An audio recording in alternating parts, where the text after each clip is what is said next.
Hi, I'm Scott Wolf, and I want to tell you all about Rikki Lugo, who danced for Disney on television, in the movies, and at Disneyland in the legendary Golden Horseshoe Revue.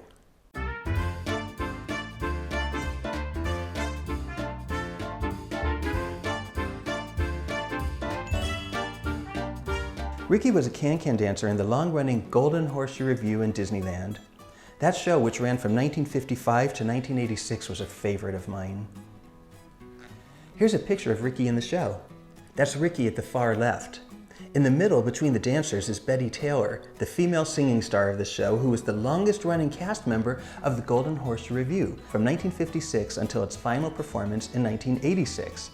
In fact, this trophy was given to Betty for being in the show for 30 years. The first time I talked to Rikki was for a Golden Horseshoe project that I was working on for Disney, and I liked her immediately. She told me of her time in the early days of Disneyland, dancing in the Golden Horseshoe, which had no air conditioning in those days. Can you imagine a hot Southern California summer without air conditioning? During our first conversation, she told me that it was so hot that she drank a Pepsi between every show, and they were doing 5 shows a day. The Horseshoe served Pepsi since it was the sponsor of the Golden Horseshoe Revue, as you could see in this ad from 1957. Although her mom never let her drink soda, at Disneyland, she couldn't stop her. Rikki never had a cavity before working at Disneyland, but with all those Pepsis, she ended up with 13 of them. After that story, I knew I had to meet Rikki in person and learn more of her story. Rikki started dancing at the age of 4. Her main training was ballet, but she did tap, Spanish dancing, jazz, and the can-can. In 1952, at 12 years old, she did the can-can on toes in a talent contest on TV called Hollywood Opportunity, a predecessor of shows like America's Got Talent. And she won! She was a bona fide can-can dancer. This is a publicity photo from the movie Darling Lily, which starred Julie Andrews, and that's Rikki at the left doing the can-can. And she danced the can-can for Disney both in Disneyland and on an episode of Walt Disney's Wonderful World of Color. In fact, here's a publicity photo of that, and that's Rikki at the very left. I'll tell you more about this in a minute, but let me tell you how she got her start with Disney.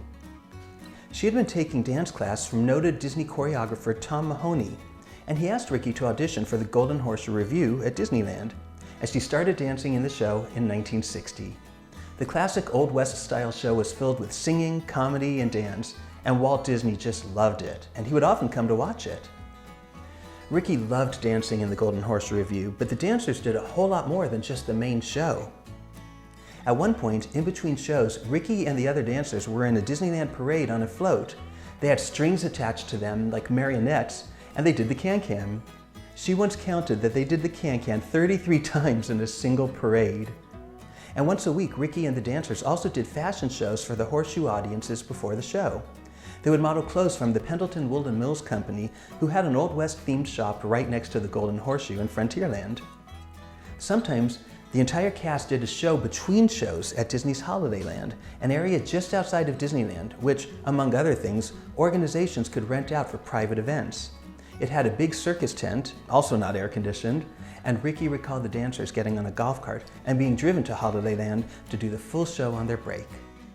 You know, there's some great footage of Rikki in the Golden Horseshoe show because for the 10,000th performance, it was televised on Walt Disney's Wonderful World of Color. That's Rikki at the far left.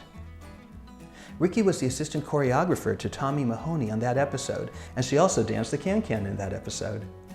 In fact, she's the only dancer in the show that really danced in the Golden Horseshoe Revue in Disneyland. The other 3 only did it for the television show.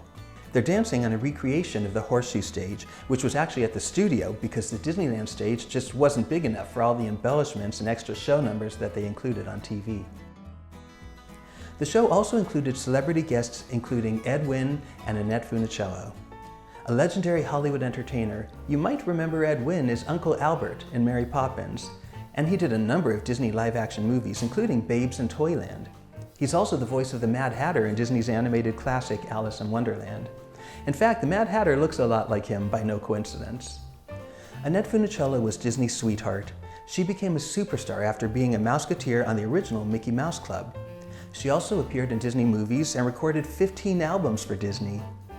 In the Golden Horseshoe TV show, Rikki danced in 2 numbers that Annette sang, which were added in for the televised version.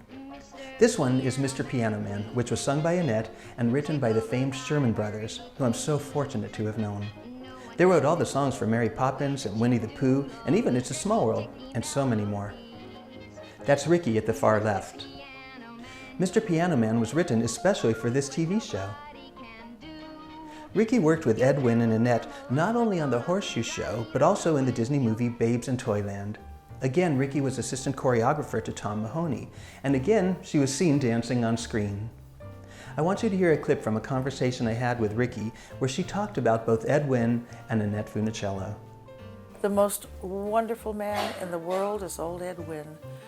I adored that man. He was so sweet. He was just so sweet. He just, when we were on Babes in Toyland, it was Easter, and it was a Friday before Easter. He had a box of See's candy for every female, including every makeup artist, every costume lady, every female that had anything to do with that movie got a box of See's candy from him, and he gave it to them personally. Happy Easter, Happy Easter. And he was so sweet. I just adored him, just absolute dear person. And you worked with Annette twice. Yeah.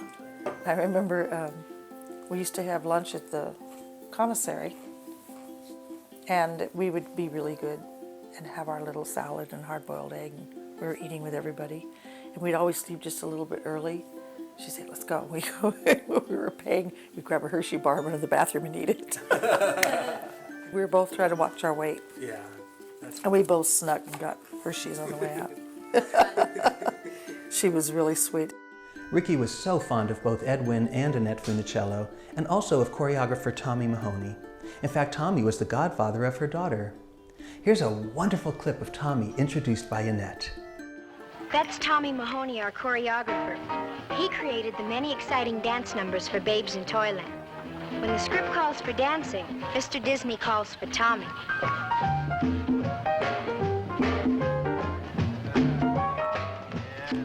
This is from an episode of Walt Disney's Wonderful World of Color, which offered a behind-the-scenes peek at the movie Babes in Toyland.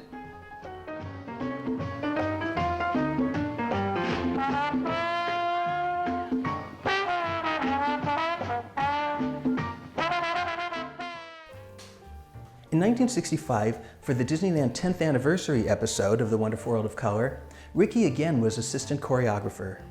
The show featured a dancing birthday cake and dancing birthday candles, and Rikki was one of those candles.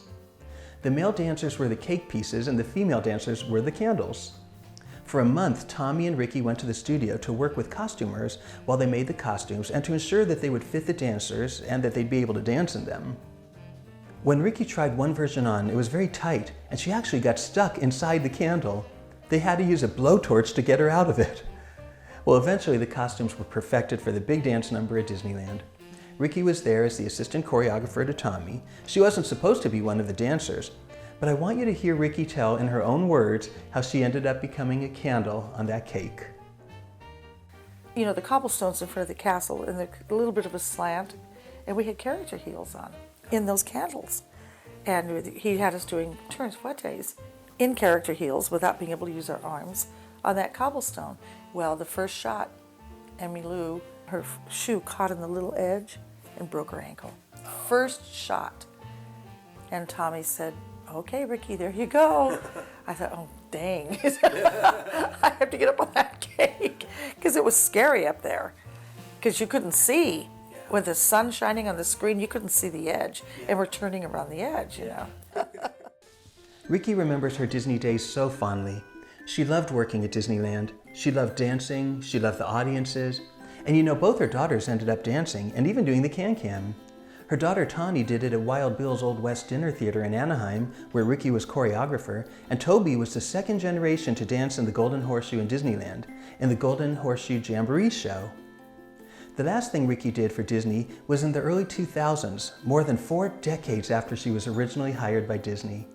She was choreographer for the dance numbers on some of the Disney Sing-Along Songs home videos that had some new dance segments. Rikki is a true part of Disney history. I want to end with an audio clip of a conversation I had with her when she told me her memories of when Walt Disney would visit the Golden Horseshoe. He hung out there. We'd see him almost every day. Really? He loved it. He'd just hang out. He'd be backstage, he'd roll up his sleeves, move the piano, he wanted to be a part of everything. Really? Yeah, we'd sit and yak and talk, and he was really nice, funny, had a great sense of humor, and nice to everybody, very much a gentleman. Really? Yeah, very much, very, very sweet.